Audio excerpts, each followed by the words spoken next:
It was supposed to be the launch party of our collection that night. Instead, I found my fiancé with my best friend, and learned they'd planned to steal my company too.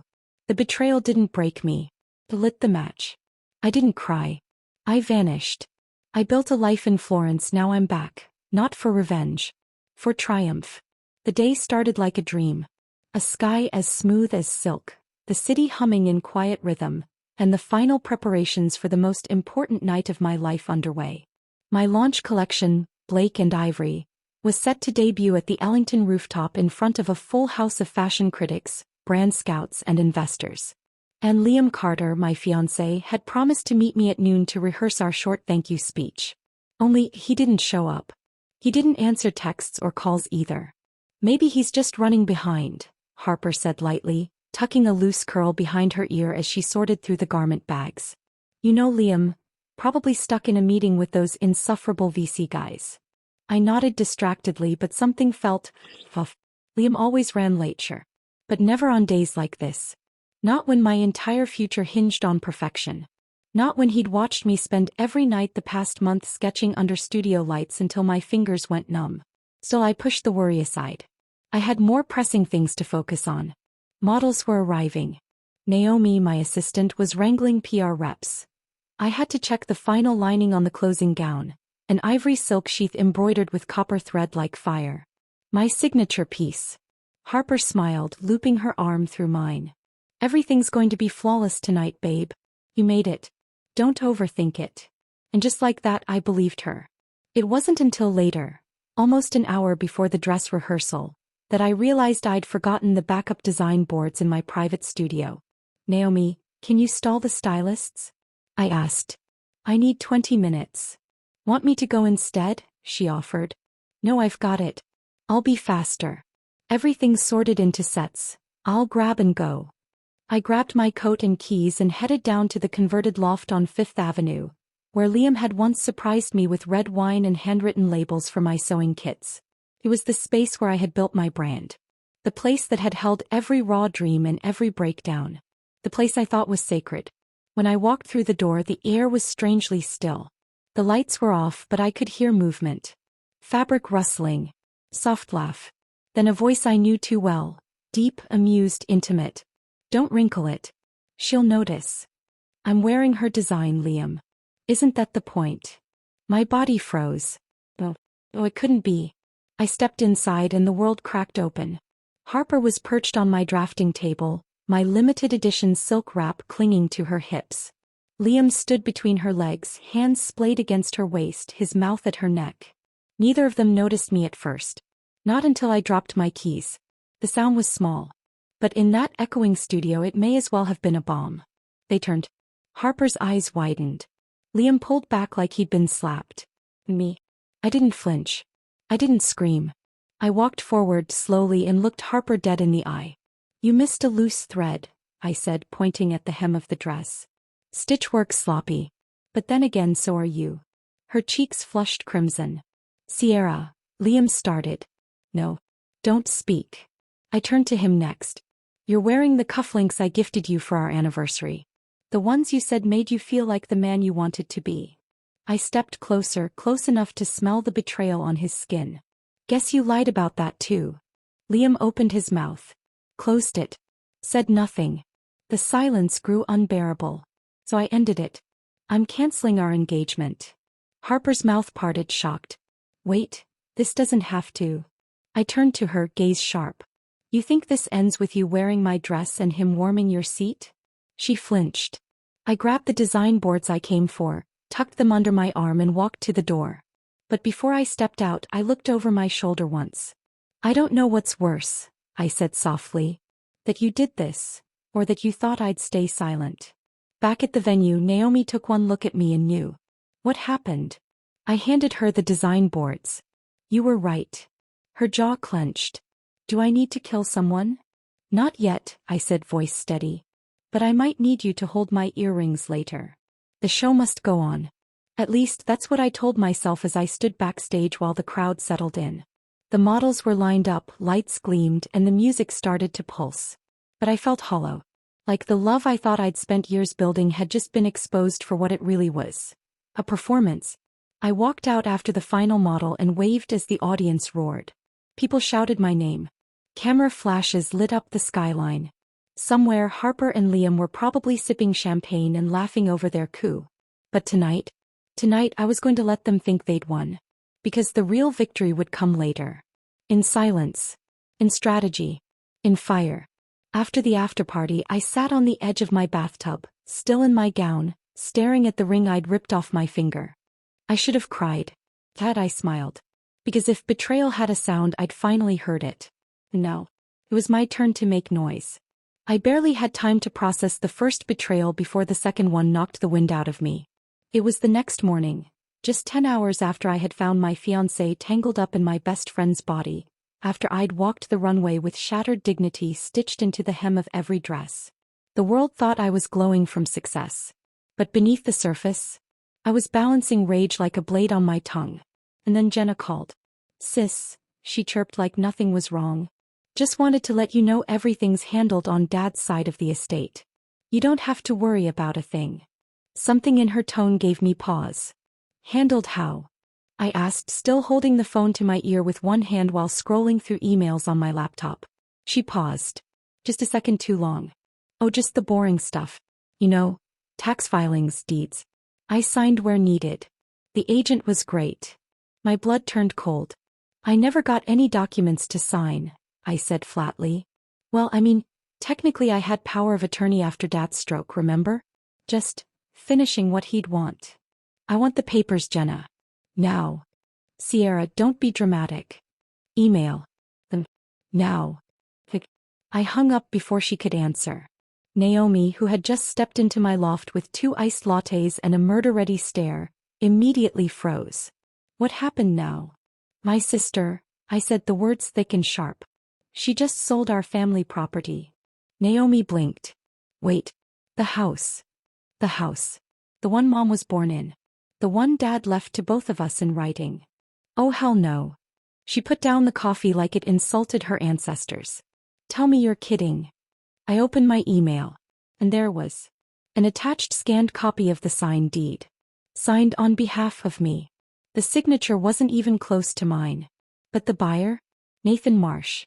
The same man I had rejected a business merger with months ago. The same man who tried to leverage our family land for a real estate project I refused to support. Jenna had sold it to him. For less than half the market value. I drove straight to the family lawyer's office. No warning. No appointment. He looked up as I entered, startled. "Sierra, I thought you'd be in New York." "Save it," I said, slamming the printed deed on his desk. "Did you approve this?" He adjusted his glasses and reviewed the file. "She brought this in last week.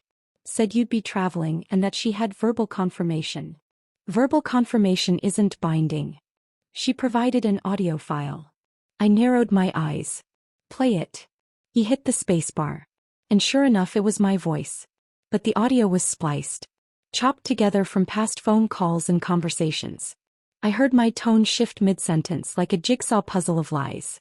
"She doctored it," I said, mouth dry. She faked my consent." The lawyer sat back in silence. "I'm filing for deed nullification and civil fraud," I said. "And I want to initiate an injunction against the buyer." He nodded. "I'll begin immediately." I left the office shaking. Not from fear. From fury. There are betrayals that break you. And then there are betrayals that build something new, cold and dangerous and carved from fire. This time I wasn't waiting for a moment to gather my strength. I was going to ruin Jenna. Right now. That night she was hosting a charity fundraiser downtown. It was her favorite performance. Fake tears, glossy smiles, pretending to be the philanthropic younger sister, while I played the ambitious workaholic. I wore red. A siren shade. No apologies. No armor. Just vengeance in lipstick and silk. Naomi came with me. She wore a tailored jumpsuit and the face of a woman ready to light someone on fire. As we stepped into the hall, Jenna spotted us from the center of the room.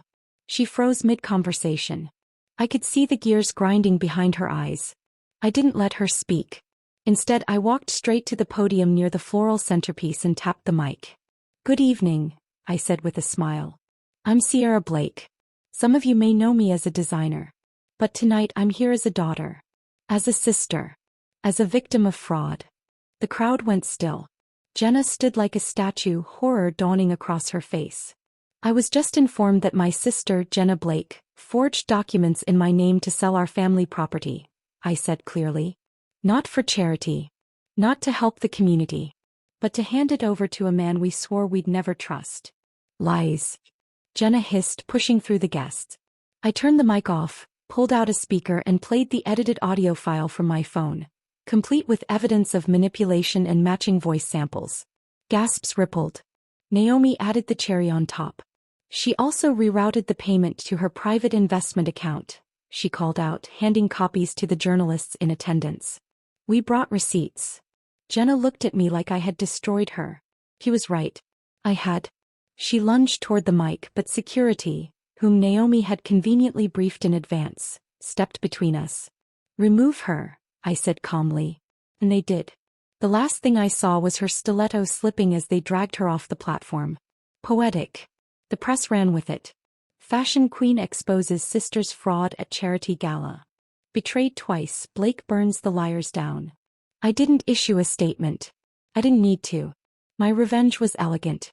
2 days later, I sold my remaining stake in Blake and Ivory to a silent partner overseas. I packed my sketchbooks, my hard drives, my grandmother's scarf, and booked a one-way flight to Florence, a city I had always dreamed of, where color was worshipped and art was language. No one knew, except Naomi, and she only said 4 words when I told her. Don't look back. Ever.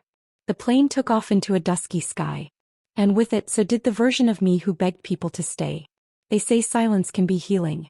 But on a plane flying thousands of feet above everything I'd ever known, silence felt more like a wound that had finally stopped screaming. I stared out the window, watching clouds drift below like stretched-out bones. My hands still smelled faintly of lavender soap from Signora Rossi's guest house, the only thing familiar in this new beginning. Sometimes he'd ask about a stitch or a choice of color. Once he casually placed a book on biomaterial innovations on my desk before walking away without a word. No name written inside. No post-it note. But I knew it was from him. The next day I left a pattern draft pinned to his mentor board with a single word scribbled on the bottom. Thanks. He didn't acknowledge it. But I noticed him sketching something with a curve nearly identical to my stitch line later that evening. The turning point came on a rainy Thursday. The power flickered during our late class session. Most students left early, but I stayed, frustrated with a panel that refused to fold correctly. I was bent over the form, half cursing under my breath when I felt someone walk in. Reese. He set his umbrella against the door and peeled off his jacket. You know you're allowed to leave when the lights go out, right? I'm allergic to unfinished work, I replied. He chuckled. Good. I'm allergic to mediocrity. We worked side by side for the next 2 hours. Not talking. Just existing in a quiet, shared rhythm. The storm thrashed against the windows. Inside he adjusted my mannequin height without asking. I handed him pins without looking. Our movements synchronized before our voices did. Finally he broke the silence. You remind me of someone. Yeah. I asked, half focused on folding the crepe edge. Myself, he said simply. That made me look up. He wasn't flirting. He was just saying it. Like a truth he didn't mind giving away. After that night something shifted. He started walking me home. Always stopping a few feet before the guest house entrance, as though knowing not to cross the invisible line I wasn't ready for anyone to step past. We didn't hold hands. But sometimes his shoulder brushed mine. Just enough to remind me I wasn't walking alone anymore. I didn't tell him about Liam. Or Harper. Or Jenna. Not because I was hiding. But because I didn't want those names polluting this space. This breath of newness I was building. What I did tell him was this. I used to be a name people whispered about. Scandal. Worse. Style blogs. He laughed. It made the whole piazza feel warmer. The first time he touched me was at the fabric market near San Lorenzo. I reached for a roll of ivory silk at the same time he did. Our hands brushed. I froze. He didn't. Just wrapped his fingers around the bolt and said quietly, "You first." And it wasn't about the fabric at all. The next morning there was a coffee waiting for me on my sewing machine.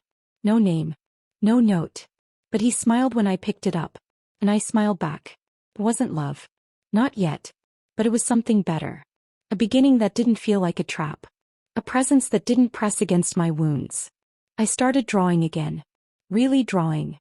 Not just for assignments but for myself. Gowns with sweeping lines like cathedral arches. Layers of muslin shaped like resilience. Laces that didn't bind, they breathed. And he noticed. Reese always noticed. "You're not designing pain anymore," he said one evening. I looked at the sketch in my hand. "No," I murmured. "I'm designing proof." He nodded. "Good. You've survived enough." We were in New York. Yes, you heard it right, New York, for the Sustainable Textile Conference, where I had been invited to speak on a panel about innovative material fusions. One of the youngest panelists ever, apparently. Not that it mattered. I wasn't there to impress. I was there to reclaim. Naomi met us at the airport with oversized sunglasses and a picket sign that said, "Welcome home to the woman who survived hell and made it a brand." Reese laughed as she pulled me into a bear hug. "I need 5 outfits, 2 excuses to leave early, and 1 reason not to commit arson if Liam shows up," she said without missing a beat. I squeezed her hand. "He's not even on my radar." The first day of the conference was a blur of microphones, flashes, and murmurs of my name. "Sierra Blake? She's here. I heard she's the one who did the floating thread sculpture in Milan." She came back. I wore a fitted ink-black pantsuit stitched with my signature tension thread detailing. Sharp, sleek, quiet power. Reese stood beside me, effortlessly composed, wearing a navy suit I had designed for him myself. A clean-cut silhouette that made everyone wonder who he was. People stared. "Let them. Your presentation was brilliant," Reese whispered to me as we stepped down from the panel stage. "You didn't just present. You owned the room." I smiled, a small, private one just for him. "You being here helped." He slid his hand to the small of my back. "Not possessive. Proactive. I'm always here." It wasn't until the end of day 2 that I saw him. He was lingering at the edge of the after-hours networking event. Suit a little tighter than I remembered, confidence still too loud for the room. I saw the moment he spotted me. That flicker in his eyes. Then that slow, arrogant smile he always wore before saying something stupid. I leaned toward Reese. "The ghosts arrived. Want me to handle it?" he murmured, brows lifting. "No," I said, setting down my glass. "Let me have fun." He approached too quickly, like he had practiced the walk in his head. "Sierra," he said, voice low. "Wow. You look incredible." I tilted my head. "Still using your ex's name to start conversations. Classic." Liam chuckled. "I'm just surprised. I didn't expect to see you back in New York." "Really? I assumed you stalked the speaker list the moment it was published." He laughed awkwardly. "I deserved that." "Yes. You did." He glanced behind me at Reese, who had quietly stepped aside but didn't leave. "And, is that your new guy?" "My partner." "Yes." Liam hesitated. "Partner." I raised my brows. "I know. Surprising, right? Some men don't cheat, sabotage, or implode under pressure." I was shocked too. He cleared his throat. "Look, Sierra.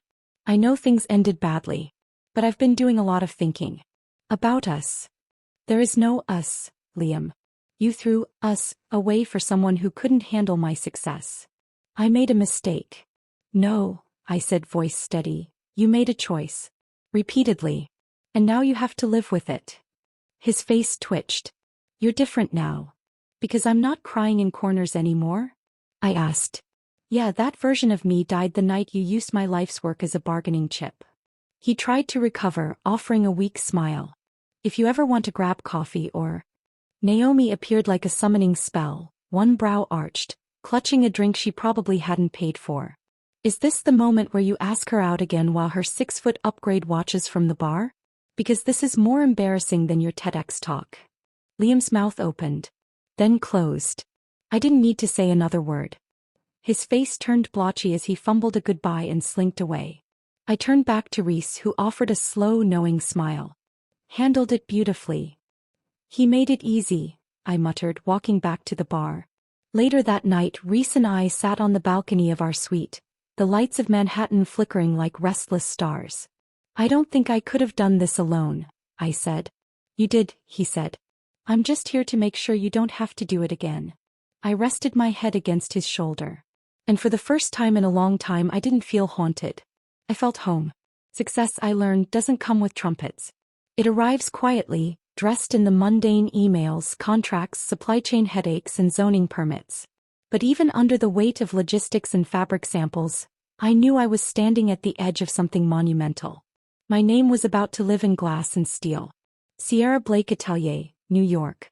The storefront stood in Soho between a concept bookstore and a minimalist florist that only sold roses in black. It had a corner location, soft golden lighting, and a wall of windows begging to be dressed in vision. Naomi cried the moment she stepped inside. "I always said you'd own something with your name on it," she whispered, wiping her eyes. Reese stood beside her, a hand resting gently on my lower back. "She's not just owning a store," he said. "She's building a cathedral." We held the soft launch exactly 60 days later. No velvet ropes. No screaming influencers. Just the right people. The gallery space showcased 6 signature pieces, limited-run garments named for the phases of my rebirth. Ember, threadbare, molten, ghost skin, silk and smoke, and ash-crowned. Each piece had a placard. Each placard carried a quote. From my journals. My burn book of pain. They left me for dead. I stitched the shroud into armor. The boutique was part showroom, part installation. Fashion. But weaponized. The reviews were immediate. And loud. Sierra Blake is redefining textile rebellion. She survived. Now she sells survival in silk. Feminine rage, framed and wearable. The boutique was profitable by week 2. We had to start a waitlist. By week 3, Vogue reached out. By week 4, someone tried to burn it all down. It started subtly. Suppliers delayed shipments with no explanation. A fabric contractor, one I'd used for over a year, suddenly dropped us due to legal concerns. My online payment platform flagged an unusual traffic source and froze our pre-orders. Naomi stormed into the studio with a folder in one hand and murder in her eyes. "He's behind it." She slapped down a printout of a legal complaint. An anonymous party had submitted a copyright dispute over the threadbare silhouette, claiming it violated the IP of a smaller label based in Brooklyn. "The label doesn't even exist," she seethed. "But the fake registration? Filed under a dummy corporation owned by, wait for it, Harper's cousin." I didn't speak. Didn't flinch. Just picked up the phone and dialed. Reese answered on the second ring. The next day we traced the hosting IP of the fake label. Reese quietly handed the findings to a private investigator who worked in corporate fraud. By week's end the legal concern was debunked, the claim withdrawn, and the supplier quietly offered an apology. But the pattern was clear now. Liam was jealous. And Liam was desperate. He showed up outside the boutique one evening, leaning against a parking meter like some B-list rom-com extra. "Sierra," he said, pushing off it. "Can we talk?" I didn't stop walking. "I'm busy." "I know you think I'm the enemy." "I don't think, Liam," I said coldly. "I know." He trailed me down the sidewalk like a shadow that didn't know when to quit. "I'm sorry," he said. "For everything. But this success. You know it should have been ours." I turned so fast he stumbled back. "You didn't want to build with me," I said. "You wanted to be credited for me. There's a difference." His mouth opened. Then shut. I leaned closer. "Every time you try to break what I've built, you remind me I was right to leave. And the more noise you make, the more they see me." I smiled then. Told, "Beautiful. Keep going, Liam. You're my best marketing." He didn't say another word. He walked away. But I knew it wasn't the end. Because men like Liam don't let go when you win. They just reload. Reese was waiting at the boutique when I returned. He didn't ask what Liam said.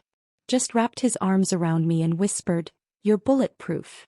"No," I murmured. "But I'm fireproof now." And that was enough.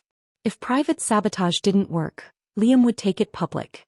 That's how men like him operated. When stealth failed, they turned to spectacle. But I didn't realize how far he'd go until I opened my inbox and saw the press release. Disputed designer. Boutique owner Sierra Blake accused of copying former fiancé's concept designs. Underneath it was a blurry mock-up of a gown I'd sketched during my engagement, accompanied by screenshots of my current collection. The resemblance was laughable. Fabric barely similar, silhouettes wildly different. But the media didn't care about truth. They cared about clicks. And Liam knew that. Naomi burst into the boutique, phone in hand, already vibrating from a dozen notifications. He sent this to every outlet, she growled. He even pitched a segment to morning TV. I just saw a post that says you stole your ex's ideas while cheating with a European investor. Reese looked up from the studio desk unfazed. Investor? Apparently that's you now, I said. He leaned back and folded his arms. I always knew I'd end up scandalous. Naomi dropped her phone onto the counter. We need to respond before this snowballs. I looked at the dress Liam claimed was his concept. It was a student-grade sketch. Something I had drawn for him years ago, long before I discovered how to turn pain into form. Fine, I said. Let's set it on fire. Reese and I worked through the night. He combed through old emails, Dropbox folders and archived files. Everything with timestamps. Every draft I had created. Every copyright certification. I drafted a timeline. When I created each design, when it was submitted to Milan's exhibit, when it was registered under my brand. Then we added his name. We didn't need to attack. Just highlight the absence of his contribution. Because silence in this case would speak louder than slander. The next day we dropped our response. It wasn't defensive. It was a declaration. Art comes from pain. Pain comes from betrayal. And betrayal, when exposed, leaves no shadows to hide in. We included side-by-side images. My final gowns. His clumsy sketches. The receipts. The dates. We didn't call him out. We simply showed the truth. The internet did the rest. It took hours for the tide to turn. But once it did, it was brutal. Liam tried to plagiarize the woman he once betrayed. First he lost her. Now he's trying to steal what she became. Reese Callahan and Sierra Blake. The duo redefining power in fashion. He hadn't anticipated that my following had changed. This wasn't pity. This was loyalty forged from survival. People didn't just support me. They tore him apart. His fashion consulting business lost 2 brand clients that week. His speaking engagement at a design school was cancelled, due to controversy. And a viral TikTok of Naomi saying he's just a mannequin with a Wi-Fi password, hit 2 million views in 24 hours. But the real win came quietly. 3 days after the public fallout, Liam sent an email. One line. This was never supposed to get this far. I'm done. I stared at it, then deleted it. No reply. Because closure wasn't a conversation. It was an empire standing tall after the earthquake. Later that night, Reese and I sat on the boutique's rooftop terrace. The city buzzed below, but up here, everything was still. He handed me a glass of wine and sat beside me, our knees touching. You didn't just survive that, he said. You obliterated him. I didn't want to obliterate him, I said. I just wanted him to disappear. Men like him don't disappear until they're humiliated. I sipped the wine slowly. Then let him crawl back into whatever shadow he came from. Reese turned toward me, eyes searching. And you? What about me? You've built all this. Fought every war. What comes next, Sierra? I looked out at the skyline. Peace, I said. I want to design from peace, not pain. Reese leaned closer, his voice low and warm. Then let's build that next. Together. The boutique was quiet that morning. Naomi was outsourcing trim materials from Brooklyn, and Reese was upstairs finalizing a virtual showroom mock-up for our upcoming Paris showcase. I was alone, reorganizing samples in the glass cabinet, when the chime above the door rang softly. I looked up, expecting a courier. But it was Liam. Worn. Less polished than the last time. Tie-gone shirt untucked. Not the arrogant brand consultant. Not the man who once called my ambition a phase. This version looked like a man who'd finally realized he'd lost something he couldn't duplicate. Sierra, he said, stepping in. I didn't move. This is your last visit. Make it count. He stopped a few feet away from me, hands at his sides. I came to give you something. I raised an eyebrow. Unless it's an apology with notarized remorse, I'm not interested. He reached into his jacket and pulled out a slim envelope. I signed the papers, he said. The last investment contract we shared. My name's off the patent. It's all yours now. Officially. I blinked, then slowly walked forward, taking it from his outstretched hand. I flipped through it. His signature was at the bottom. No strings. No requests. Why? I asked. Because I can't undo the past. But I can stop dragging it through your future. He looked at me, then really looked. And for the first time I saw the regret. Not performative, not public. Ew. I was selfish. And stupid. I thought you'd come back. Or fail. Or both. He swallowed. But you didn't. You built something I never could have given you even if I'd tried. I exhaled slowly. Then this conversation's over. He nodded, eyes lingering. Is it really too late? Before I could speak, I heard the soft, deliberate sound of footsteps from the staircase. Reese. His presence filled the space before his voice did. She doesn't belong to the past, he said calmly. And you don't get to haunt the places she's healed in. Liam turned, visibly startled. I'm not here to cause trouble. You already did, Reese said, stepping beside me. But now you don't get to do it twice. I placed a hand lightly on Reese's arm, less to stop him, more to anchor myself. Reese, I said gently, it's all right. Then I turned to Liam, holding his gaze. I don't hate you, I said. That would mean you still mattered. His jaw tightened. I don't wish you failure. I just want distance. Total, permanent distance. You really don't feel anything anymore? He asked. I gave a small smile. I do. I feel relief. He nodded once, slowly, then stepped back toward the door. For what it's worth, I'm glad you found him, he said, jerking his chin toward Reese. I didn't respond. He didn't wait for me to. The bell rang as the door shut behind him. Reese turned to me the moment we were alone. You okay? I think so, I said. He finally said the one thing I never expected. What's that? Goodbye. Later that night, Naomi barged in with 2 bottles of wine and her usual flair. I heard the ghost made his final appearance, she said, collapsing onto the couch. Did we exorcise him, or does he need holy water and legal restraint? I laughed for the first time that day. He's gone. Properly this time. Naomi popped the cork and handed me a glass. To letting the past rot exactly where it belongs. We clinked glasses. And to the men who know better than to try replacing you, she added, shooting a wink at Reese, who was watching us from across the room with that soft look he reserved just for me. That night, I sat on the windowsill of our shared apartment, barefoot and quiet, watching the lights blink across the river. Reese came up behind me, sliding his arms around my waist from behind. He's gone, I whispered. I know. I thought I'd feel vindicated. Or triumphant. And what do you feel? Free. He kissed the side of my head. Then let's build something in that freedom. I leaned into him, knowing deep in my bones. Liam was no longer the story. Reese was. And this time I would write the ending on my own terms. There's something quiet about real love. No fireworks. No dramatics. Just a steady hum, like your favorite song played low enough to live in your skin. That's what being with Reese felt like. Safe.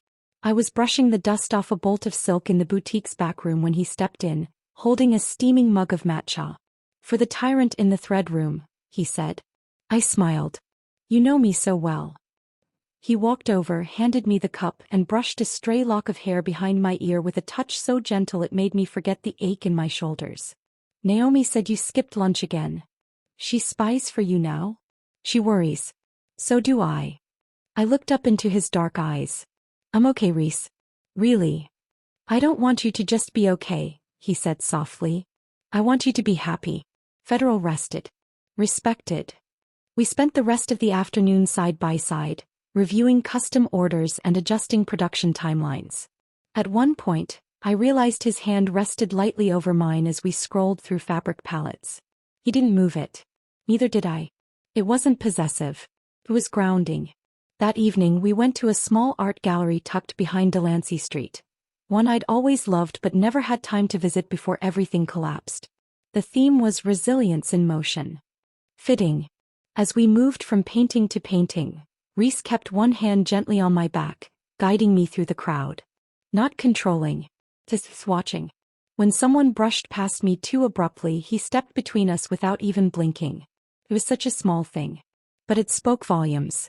Afterwards, we walked the city, hands tucked into our coats, shoulders bumping gently with each step. Why are you really still here? I asked, breaking the comfortable silence. I mean, beyond the boutique. Beyond business. He stopped walking. Turned to face me fully. Because I love watching you rise, he said.